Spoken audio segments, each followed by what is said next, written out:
Mes chers amis burkinabés, salutations, je suis citoyen canadien résidant actuellement en Afrique de l'Est.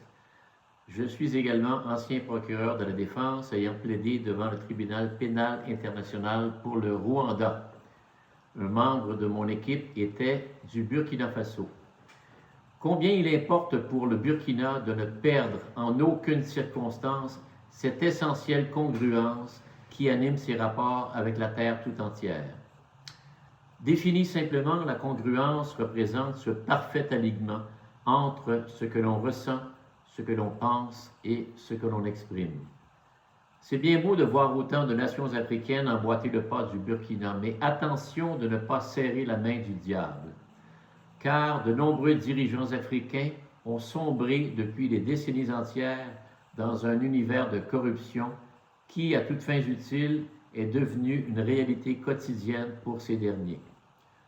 L'un des devoirs les plus difficiles pour Ibrahim Traoré consiste à confronter ces dirigeants corrompus afin de les mettre en garde de façon sévère en regard d'une attitude allant nettement à l'encontre du bien-être de leurs populations respectives. En effet, le fait pour ces pays adhérant à la philosophie du Burkina de chercher à se réapproprier leurs richesses naturelles pourrait faire en sorte que s'accentue cette corruption endémique qui mine une large part de l'élite politique africaine.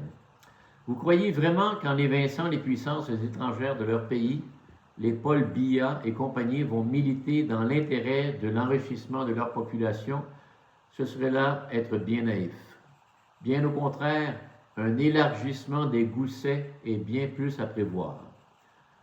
Je soutiens que de nouvelles normes anticorruption, incluant des mécanismes de vérification efficaces, doivent être mises en place au niveau de cette véritable confédération que l'Afrique s'apprête à mettre sur pied. Une fédération des États africains qui pourrait superviser de façon extrêmement serrée les finances de chacun des pays adhérents, avec des conséquences extrêmement sévères pour les récalcitrants. Pourquoi pensez-vous que tant d'investisseurs ne sont pas chauds à l'idée de placer leurs billes dans de nombreux pays africains? La réponse est simple.